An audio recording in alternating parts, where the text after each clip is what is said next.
How's it going, everyone? It's Savi from Weather SpongeBob. That was the day. It's September 25th, 2021, and today we're going to focus on Major Hurricane Sam, which is located in the middle of the Atlantic at this time and could pose a threat to the Caribbean and potentially the United States in the future. And we also have other tropical waves that we are watching, which do have a chance of developing into our next tropical cyclone. Well, before I begin, make sure to subscribe if you want to see more weather icons. Make sure to like if you like this video, and make sure to turn on post notifications if you want to see even more weather icons. So let's begin by taking a look at the 5-day graphical tropical weather outlook provided from the National Hurricane Center in Miami, Florida. And you do see that there's Hurricane Sam right now in the middle of the main development region of the Atlantic. And it's currently a major hurricane with maximum sustained winds at 120 miles per hour, and its central millibar pressure is at 960 millibars, and it's moving west-northwest at 10 miles per hour, which is a little bit slow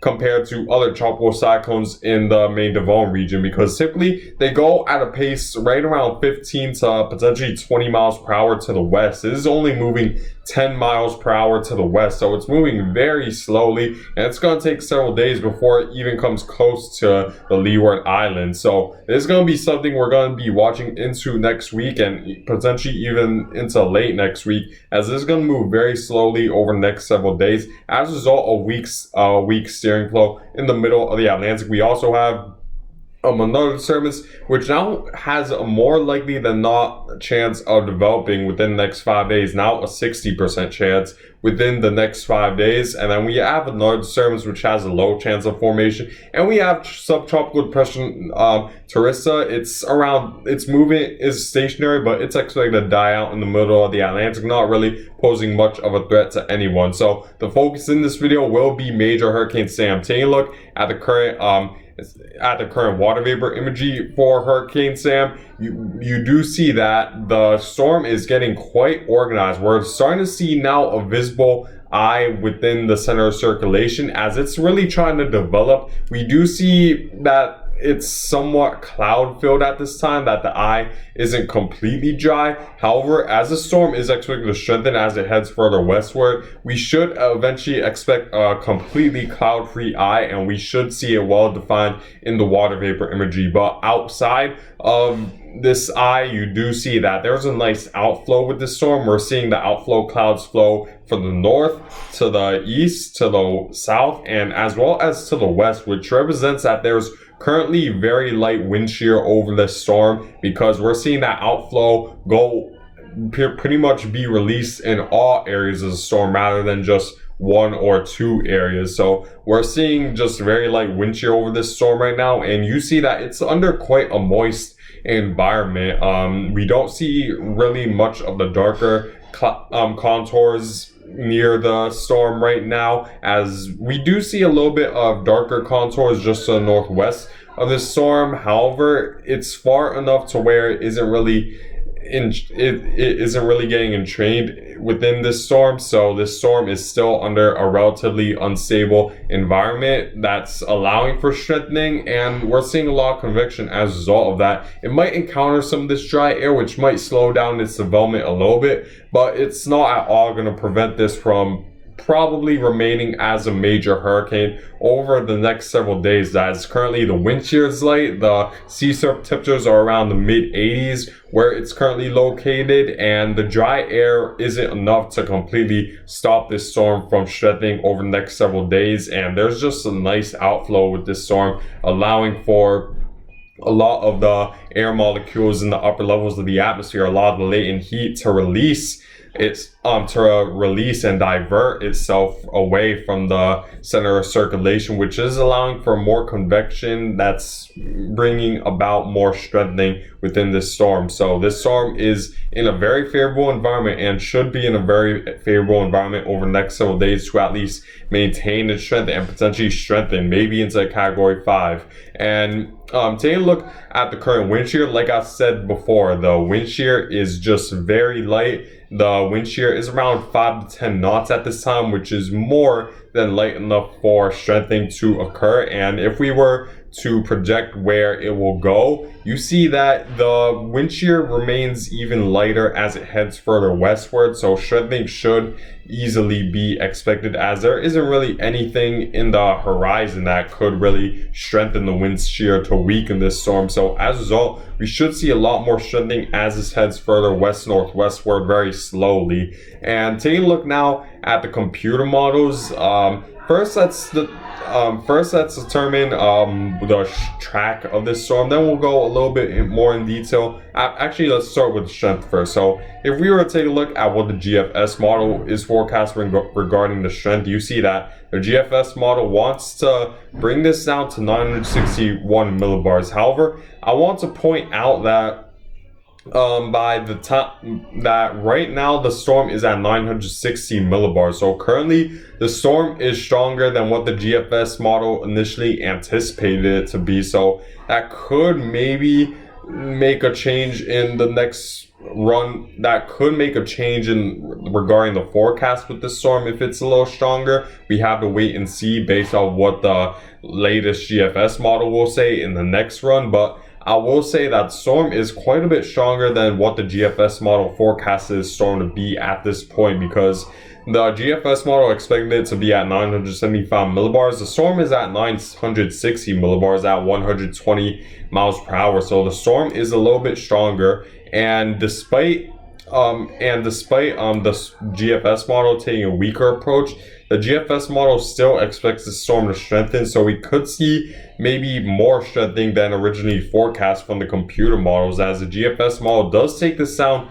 to 960 millibars a little bit later than what has happened, where we're already at 960 millibars. So we could maybe be talking about a 940 millibar storm in our hands just northeast of the Leeward Islands, as that would be quite a strong storm equivalent to a Category 4 hurricane. And who knows, maybe this could drop, the pressure could drop to a point where the maximum sustained winds could attain Category 5 status, as the wind shear is light. If we were to take a look again at the forecast for the wind shear over the next several days, you're going to see that the wind shear will almost be non-existent for the most part moving forward with it. The wind there, you don't see any sort of blue colors around this storm, as the wind shear is just very, very light. It might encounter a little bit of shear if this were to move northward as a result of a dipping trough in the United States, which may eventually lead to an upper level low. But for the next 5 days, wind shear should be light over this storm, as it's gonna have an open opportunity to continue strengthening. And in terms of the moisture, like I said, there might be a little bit of dry air as this heads further westward. Taking a look at the moisture in the mid levels of the atmosphere, there is a little bit of dry air to the northwest of it. However, the storm is going to create its own little bubble where it's going to be in a moist environment for the most part, and sort of push away that dry air, and it should be in a circulation that's small enough to not entrain a ton of dry air. So that should be the worry. And as this heads further westward, it's gonna encounter a more moist environment. You see that we see less of the browns and the darker browns, which represent drier air. So this should continue strengthening as this heads further westward. And the European model is forecasting this as well. If we were to take a look at what the European model is saying regarding the strength of this storm, it is expecting right around it is expecting a major hurricane, and could drop down to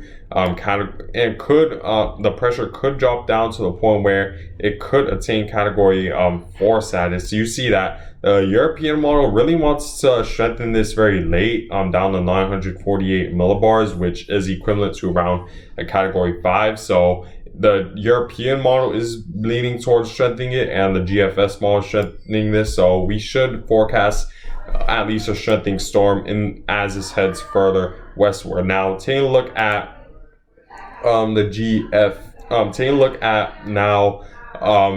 regarding the forecast of the track forecast of this storm. So let's take a look at the precipitation anomalies or at least the precipitation overall.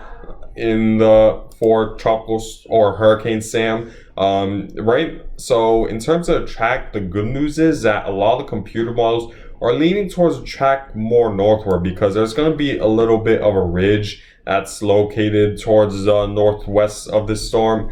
I mean the northeast of this storm. And however, the thing is that this ridge is very weak, which is the reason why this storm is moving very slowly. And as this heads further westward, the ridge is located right around here, and we're going to see a pronounced dip in the jet stream throughout the east coast of the United States, and that should create an opening for this storm to where it could move further northward. Let me show you guys at a better view of this, maybe towards the northwest Atlantic, because it gives a better idea of what's going to happen. So if we were to move forward, we do see that pronounced jet stream dip, and that should weaken the ridge in the western Atlantic. And continuing to move forward, you see that there's that big jet stream dip, and in the earlier computer models, the GFS and European model were expecting sort of an upper level low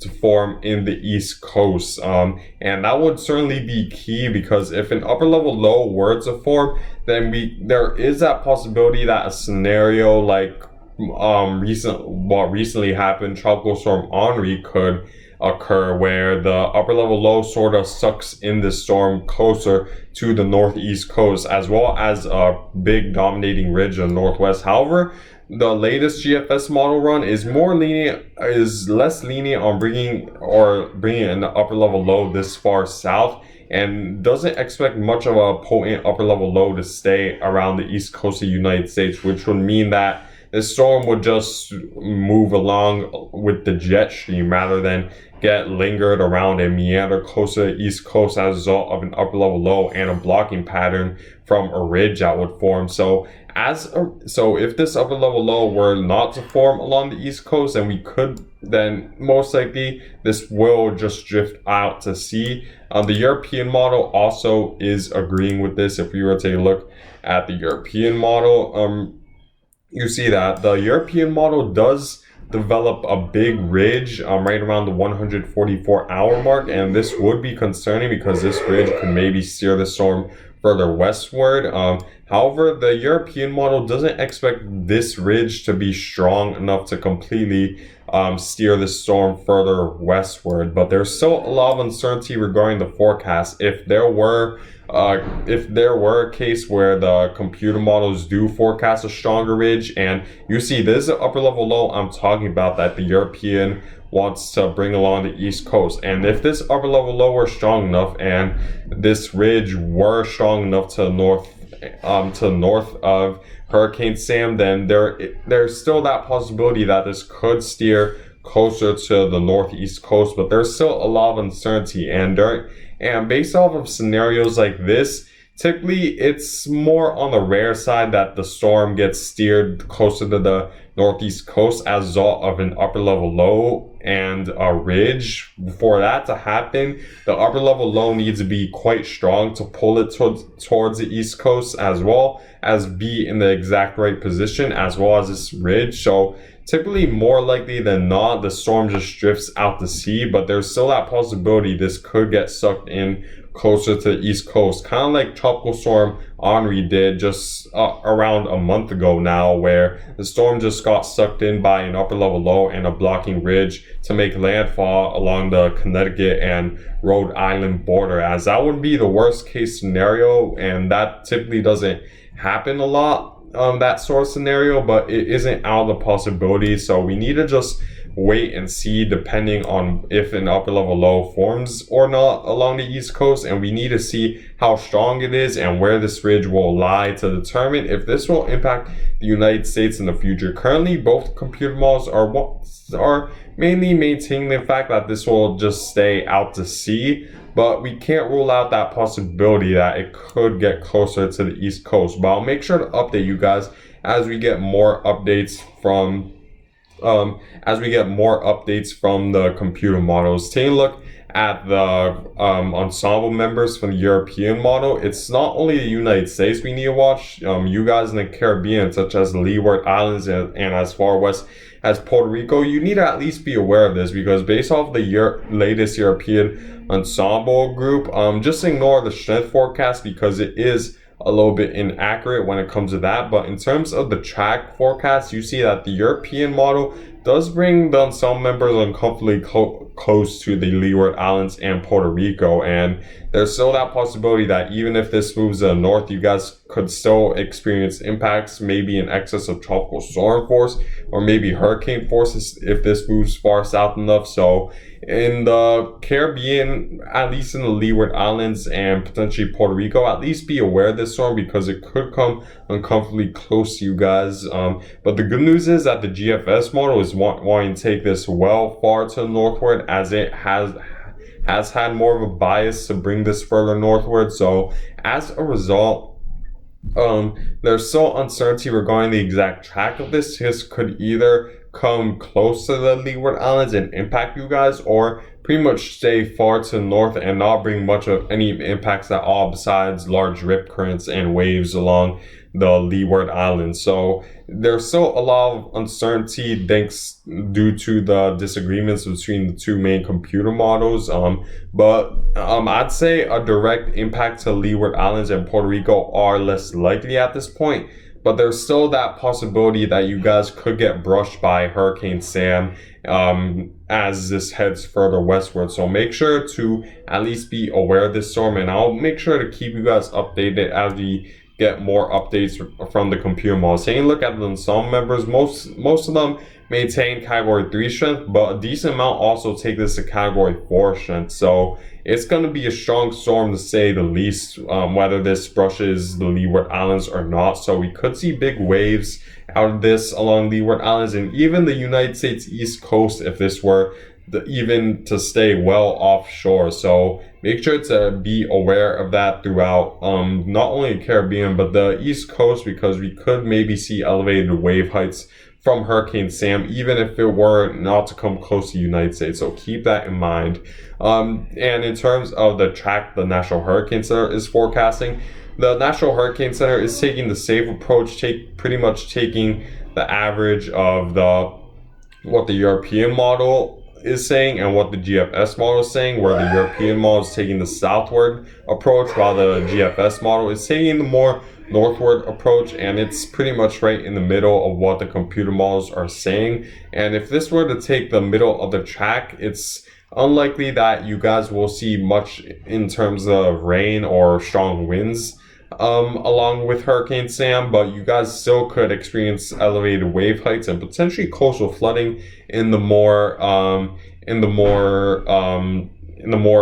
flood prone areas, especially since the storm is going to be quite strong at major hurricane status, and that will really bring up the waves right along the Leeward Islands. So at least keep your eye on this in the Leeward Islands. I wouldn't say prepare yet because there's still uncertainty regarding where exactly this will go. Over the next several hours should really determine where exactly it'll go, when it'll make that slight turn more westward. But at least keep your eye on this right around Leeward Islands and even as far west as Puerto Rico, because there's still that possibility it could move just south enough to impact you guys. Now, taking a look at my forecasted track, you see that the Leeward Islands in my track are in the cone. Keep in mind, this is just my speculation, and to seek guidance, consult the National Hurricane Center. But in terms of my forecast, I'm maintain the fact this will remain a category 4 as it moves further westward. There really isn't going to be anything stopping this from strengthening as it heads further to the northwest, and the winds should be very weak. The wind shear should be very weak for the most part, so we should see the storm continue to strengthen as it heads further northwestward. So keep that in mind throughout the Leeward Islands and Puerto Rico. And as for the U.S., right now it seems more likely that this will stay out to sea, but there's still always that possibility that it could get uncomfortably close to you guys. So at least be aware of this along the East Coast. but don't take it so seriously just yet. But yeah, guys, I guess that's it for this video. I thank you guys for watching. Make sure to subscribe if you want to see more weather content. Make sure to like if you like this video, and make sure to turn on post notifications if you want to see even more weather content. And I hope you guys have a good day.